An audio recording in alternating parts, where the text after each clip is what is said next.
Watch this.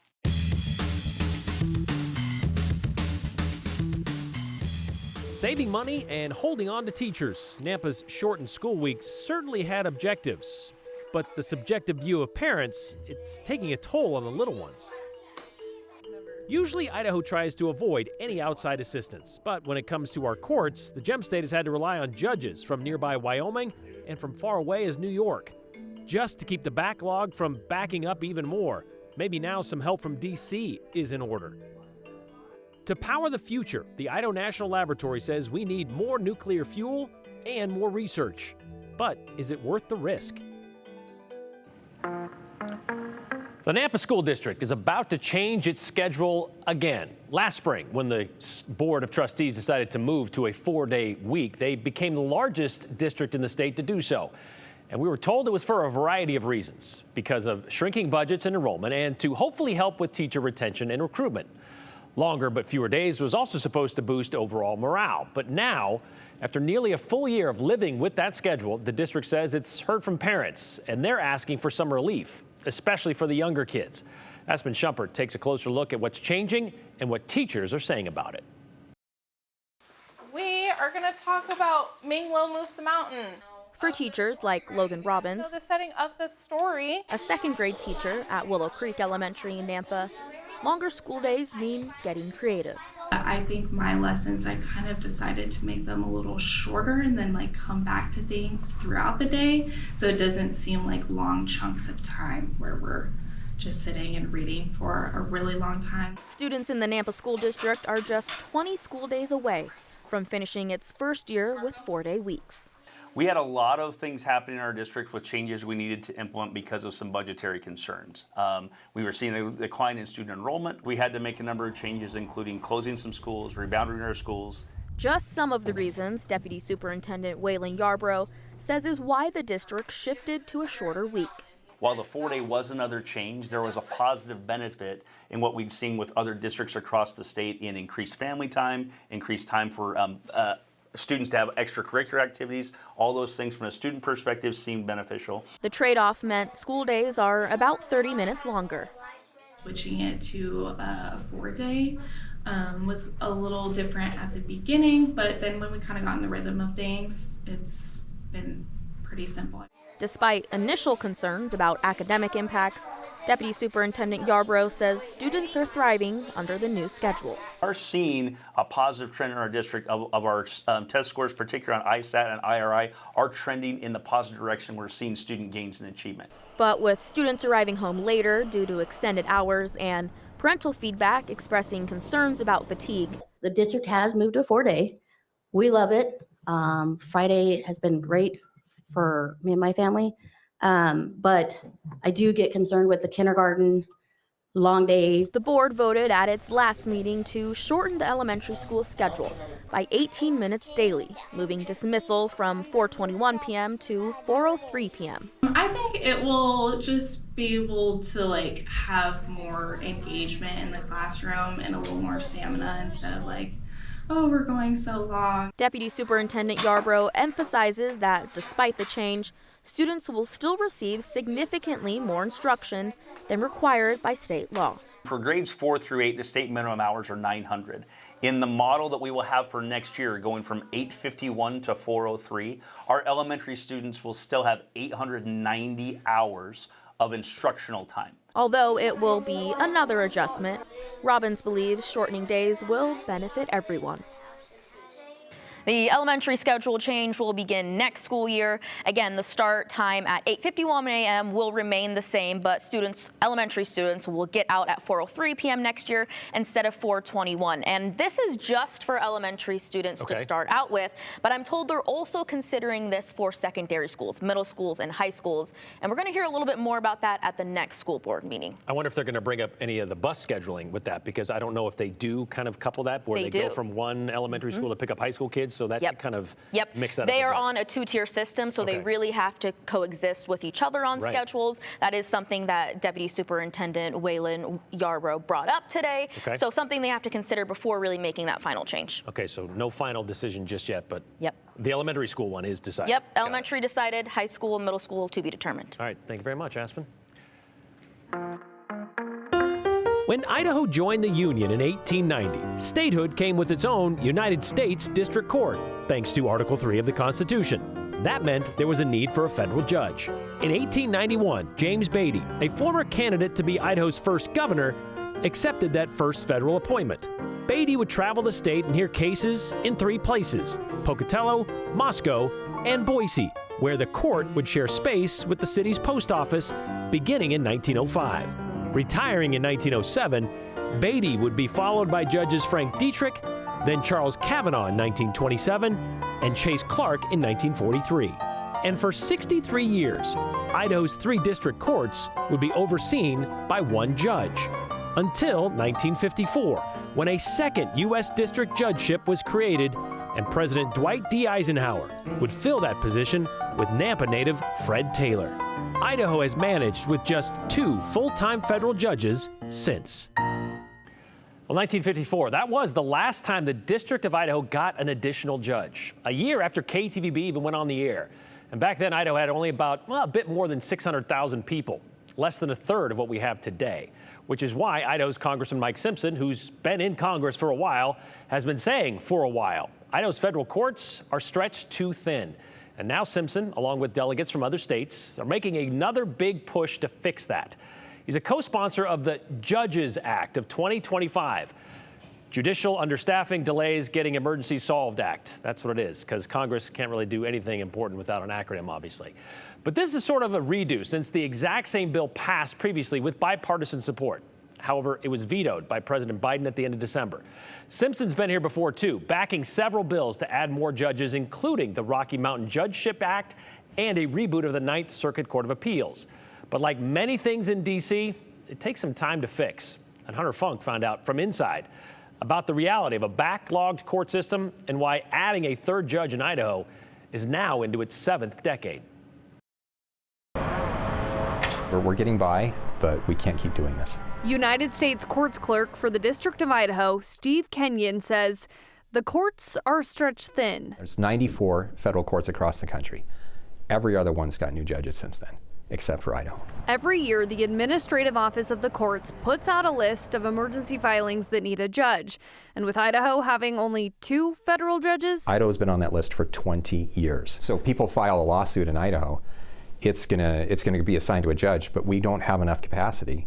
So over the last 5 years, we've had over 20 visiting judges come in from all over the country. judges sent in from Arizona, Arkansas, California, New York, Michigan, Missouri, Ohio, Virginia, Washington, and Wyoming. And since 2019, out-of-state judges have heard 220 Idaho civil lawsuits, and that doesn't even count the criminal docket. It's a logistical nightmare for us, and it's only going to get worse, as our population continues to explode. The workload for the 2 current Idaho judges is pushed to the brim. In 2023, they spent an average of 140 nights on the road and hearing cases out of their more than 200 days of work. You can only ask our judges to do so much. With more people in the state of Idaho, it means there's more cases, and going to trial will take several years. In a perfect world, we'd get them out in 6 or 8 months, or a year. But it's, a typical case is easily 4 years. Easy. Kenyon says it's time that people wanting their case heard will never get back. To have the uncertainty for so many years, waiting for your case to come up and to be heard, it's really difficult for everybody. But why can't we just snap our fingers and get them? Politics. Okay, it's a lot of politics. They have to wait for Congress to pass a bill, which is what Representative Mike Simpson, along with other Idaho congressmen, have been trying to do for years. And the Judges Act 2025 would eventually give Idaho one more judge. In a statement, Simpson said in part, quote, "With Idaho's growing population comes greater pressure on our courts and an increase in cases. Adding a third district judgeship will help reduce backlogs and ensure Idahoans receive timely justice," end quote. While Kenyon says they could use even more, this is a good start. We're cautiously optimistic. Let's just put it that way. We're certainly cautiously optimistic that something can happen in this upcoming session. Idaho courts are feeling stretched thin, and Kenyon says hopefully this year might be the year. We're definitely paying the price. The District of Idaho, when I say we, especially our judges and their workload, is it's brutal.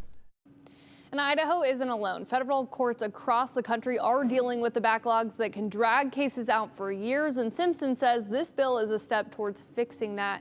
So we're going to see if that actually makes it this round. Okay, so it's not just these district court judges. Correct. I mean, backlogs are happening all over the country, but it's also in Idaho, but not just these district judges, right? Yeah, so he had a good example. You have magistrate judges. I know he had a few numbers there that we were off. The other thing is staffing in these places. They said that they have 38 staff members, and I think they were quoted in 1990 in anticipation for 2020 to be at 130 something. That's what they would need. That's what they would Wow. need. Okay. And the area grew a lot bigger than anticipated in that rundown in 1990. We're pushing 2 million now. Yes. It's worth pointing out, too, with this getting through, that would mean that President Trump would be the one probably to appoint if this goes through the next 4 years. Out of all of this time, we've had 13 of these district judges over the history of Idaho. Only one has been appointed by a Democratic president. That'd be Clinton back in the 90s. So, all right. Thanks, Hunter.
On Tuesday, we talked about how Idaho and the federal government have agreed to send nuclear waste to the Idaho National Lab for research once again. This would go against the agreement made in 1995, which stopped spent nuclear waste and spent fuel from being shipped to Idaho, which was being done for decades to that point. So a special waiver was needed for this to happen. And maybe you're wondering, what constitutes nuclear waste? So here's a long science story simplified with help from our friends at the International Atomic Energy Agency. Let's look at a nuclear reactor they use to create energy. You need uranium, and nuclear fission splits the atoms of that uranium. That generates a lot of energy and heat, and that heat boils water, which creates steam, which turns a turbine to generate electricity. That process continues until the uranium runs out of, well, steam. And so you're left with spent fuel or waste. The waste is carefully stored in stages, in deep pools of water and special containers. And that waste also includes the tools, protective gear, and other products, byproducts that is, of the process. And that stuff can be pretty toxic and radioactive. Okay, so now that we're up to speed on what will be headed to Idaho again, Joe Paris finds out why and what it means. In the desert west of Idaho Falls lives a world-class facility, the Idaho National Laboratory. And a new agreement between the state of Idaho and the federal government has opened the door for new opportunities. It's probably about a year-long process to go from concept to execution. John Revere works at INL as Executive Director of External Engagement and Communications. This new agreement will allow INL to take limited shipments of spent nuclear fuel or nuclear waste from both commercial and university research reactors for further research. The goals are to move toward energy abundance for our nation, to enable advanced nuclear to move forward, and then ultimately to secure the workforce that can do both of those things. With the renewed push to embrace nuclear energy to power America's future and build an expert workforce in the field, university research labs are looking to avoid hitting a cap of how much nuclear waste they have. INL taking that waste allows them to continue their research at universities, which, yes, it naturally does yield waste. So from our perspective, we really need this workforce, not just for INL, but if we're going to have a nuclear renaissance in this country, all of these nuclear power stations, all of these nuclear developers have to have this talent base. Regardless of the reason, INL accepting spent nuclear fuel required a special waiver just announced this week.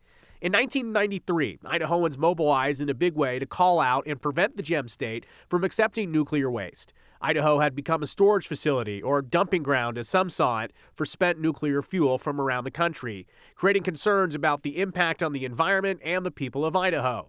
In the dark of night, some even gathered, pointing out trains packed with nuclear waste that were headed to INL for treatment and storage. It created the Stop the Shipments campaign. The Stop the Shipments campaign was a pretty big success as far as raising awareness. It was pretty powerful. Lee Ford is executive director of the Snake River Alliance, a group determined to be Idaho's nuclear watchdog and a champion of clean energy.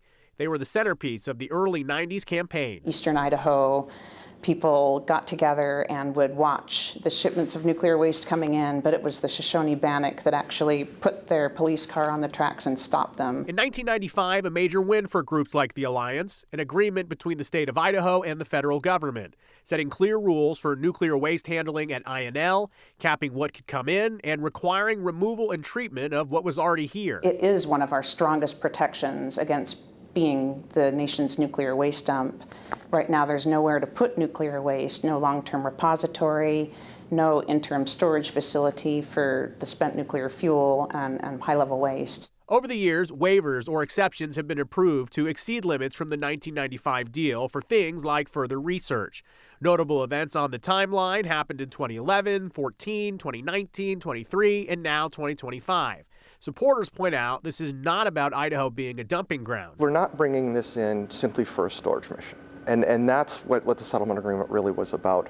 This is coming in to do research, and critical research, vital research, and INL is really one of the only, if not the only place that can really do this research. Although Idaho National Lab has done a really good job with the cleanup, we have additional concerns about the new push for nuclear. Another component to the waiver allows a shipment of high burn-up fuel cask from the North Anna Nuclear Power Plant in Virginia to INL for examination and testing to support the renewal of U.S. nuclear power licensees. The fuel was left in the reactor a little bit longer. Get more energy out of the fuel.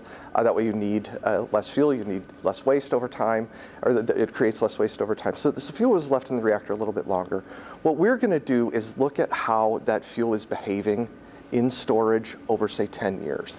And that information is going to feed the relicensing applications of 54 reactors across the country. And really, it'll have applications for the relicensing applications of almost every reactor in this nation. It's a matter of perspective from here. Some argue a resurgence of nuclear power is vital to powering energy-heavy fields like growing AI and technology, opportunities to even power entire cities. Others will argue that there are better ways to power our planet. Doing more with solar, doing more with storage. I think that if we put the time and energy that we put into nuclear, into those kinds of things, we could go farther. We're not bringing it in just for the sake of bringing it in. It's all about enabling energy abundance, about enabling a next generation of advanced reactors, and about educating the workforce that can do both of those things. I think their research is going to try to further more nuclear waste creation. Research on cleaning it up, that's one thing, but research on making the problem worse is quite another. That's leaving our children with a huge mess to clean up, and we haven't so far figured out what to do with it. The lab exists to do precisely this kind of research, and the taxpayers of the United States have invested over decades in our capability to do this, and so we're the perfect place to do this kind of research. And I've seen some questions online since we first reported this on Tuesday. There is nothing in this new waiver, if you go through and you read it, there's nothing in that changes this major 2035 deadline. Brian, when I spoke with INL for this story, they even told me that, yes, we're on track to hit all the goals that are lined out in that 1995 agreement. And in some metrics, they're actually ahead of schedule. So it really is a matter of opinion based on how you feel on nuclear power and clean power energy resources. But this will be interesting to check in over the next several years. 2027 is when that shipment from Virginia is expected to come to Idaho. So, well, if it takes like 5 years plus for nuclear waste to kind of, well, I guess dissipate or kind of handle it, but how is that still going to be on timeline if we're getting new stuff in? It has to be out of there by 2035. So there are actually allowances within the 1995 draft to have some materials here in Idaho specifically for research. The big point of the 95 agreement is to make sure that Idaho really wasn't this dumping ground. But as you heard the expert from INL talk about, the National Lab is one of the most premier nuclear labs in the world. So this is the appropriate place to study some things. However, there will be critics, Brian, to your point, that will say it doesn't matter if they're studying waste. It's still waste coming in. So a matter of perspective there. All right, we'll see what happens over time. Thanks, Joe.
Well, our first day of May has been a stunner across the region. We see just a couple of clouds over the Sun Valley area. Otherwise, blue skies dominate. We're in the 70s in the Treasure Valley right now, 73 in Boise, 68 in Twin Falls. We're in the 60s, even up in the mountains. So let the mountain snow melt continue, though there's enough snow at Bogus Basin. Remember, there's a bonus May day of skiing coming our way on Saturday if you want to hit the slopes one more time. If you just want to get out and enjoy your walk around the block or maybe dinner on the patio. A perfect evening for that. Clear skies stick around tonight into tomorrow. Our sunset not until 8:48 tonight. It'll take until about 9 or 10 o'clock to slide into the 60s this evening. Look at your Friday tomorrow.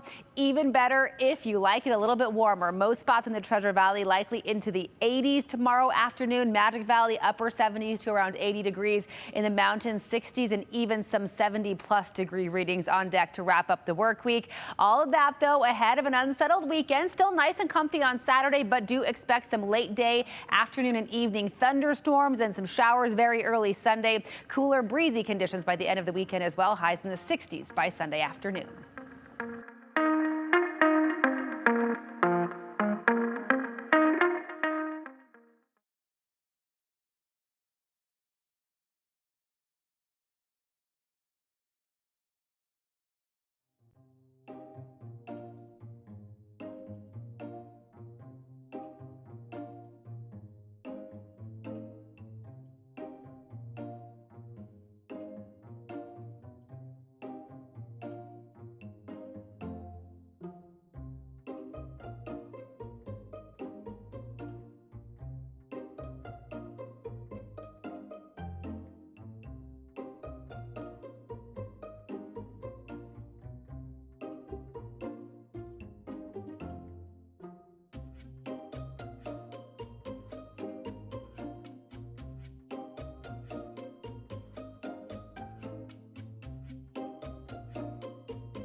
All right, just a reminder before we get to your comments today, there are several ways you can catch the 208 if you miss it. It's on our YouTube channel every day. Shortly after we finish here on KTVB, you can find it on YouTube and at KTVB Plus. You can also send us an email at the 208@ktvb.com. And of course, that same number that you send these text messages in during the show, that can also be used to leave us a voicemail. We love voicemail, so go ahead and use that, 321-5614. Let's get to your comments. This one from Christian in Garden Valley. The fact of the matter, the state of Idaho is getting paid to store nuclear waste at the expense of the people of Idaho. I don't know how much waste you need to do a study to know. It's bad. It's a shame that we're being, well, used and sold out again like every other state when it comes to money. Meanwhile, this one says from Brian in Boise, I feel like solar energy is probably safer than nuclear power. However, I don't think the current administration would approve. Why can't they store the waste in the same place that they make it? Well, asked Jan. Well, it has to do with geology and, of course, keeping it away from people. Here out west, lots of open spaces. We'll see you tomorrow. Good Continue with us and watch free now on the KTVB Plus app everywhere you stream.